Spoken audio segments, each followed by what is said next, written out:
एक मौलवी की दुकान पर भीड़ इकट्ठा हो जाती है। वहाँ पर क्राइम ब्रांच पहुँच जाता है। मजदूरों को बुलाकर दुकान की खुदाई कराई जाती है। इस गड्ढे के अंदर 4.5 साल पुराना राज छिपा था।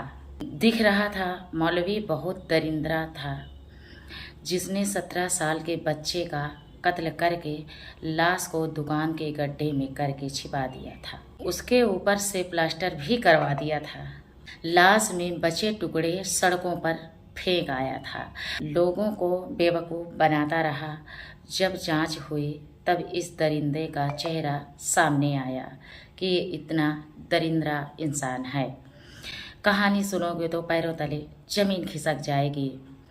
दरअसल यह एक रूह कंपा देने वाली कहानी है। आगे की कहानी सुनने से पहले चैनल को लाइक सब्सक्राइब जरूर कर लें। 20 नवंबर 2020 को एक 17 साल का लड़का जिसका नाम शोएब शेख है, शोएब लापता हो जाता है। परिवार वाले, दोस्तों और रिश्तेदारों इलाके में पता करते हैं। कोई पता लड़के को चलता नहीं है कि लड़का हमारा कहाँ गया। फिर जाकर पुलिस में रिपोर्ट लिखाते हैं। महाराष्ट्र के भिवंडी इलाके में 4 साल पहले लापता हुए लड़के की किसी से दुश्मनी नहीं थी।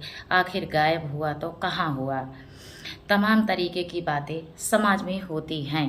पुलिस ने हर तरीके से जांच की, लेकिन कुछ नहीं मिला। मामला धीरे धीरे ठंडा होने लगता है। फिर परिवार वाले दबाव बनाते हैं। मामला क्राइम ब्रांच तक जाता है। कड़ी मेहनत के बाद 2020 में बच्चा गायब हुआ था। 2023 में क्राइम ब्रांच को एक मौलवी पर शक होता है। इसकी बहुत सारी शिकायतें दर्ज थीं। पता करने के बाद इस मौलवी पर पक्का शक था। एक बार इसके घर में तक क्राइम ब्रांच की टीम जाती है, लेकिन भीड़ इकट्ठा हो जाने की वजह से भाग जाता है। गुलाम रब्बानी मौलाना को पकड़ने की पुलिस साजिश रच रही थी। इस मौलवी का मौका पाकर पुलिस पकड़ लेती है। पुलिस के सामने इधर उधर की बातें बता रहा था मौलवी। पुलिस के सामने पूरी कहानी बताता है। बच्चे का कत्ल कैसे किया। इसने पुलिस को बताया, मैं बच्चा को बुलाकर गंदा काम करता था। एक रोज इस शोएब ने हमको देख लिया था गंदा काम करते हुए। ये छोटा बच्चा उस मौलवी को देख लेता है। इस कारण उस बच्चे की जान में खतरा ये मौलवी पहुंचा देता है। इसको मैंने दुकान के अंदर बहाने से बुलाया और दबा कर गला इसका मैं मार डाला। इसके टुकड़े करने के बाद दुकान में गड्ढा खोदा और फिर उसमें दबा दिया। बाकी जो टुकड़े बचे हुए थे, अलग अलग एरिया में, अलग अलग इलाके में इसने फेंक दिया। कुत्ते नोच नोच कर उस बच्चे के टुकड़े को खाए। जब ये कहानी शोएब के परिवार वालों को पता चलती है तो चौंक जाते हैं पूरा परिवार कि हमारा बच्चा तो इतने दिन से गायब था।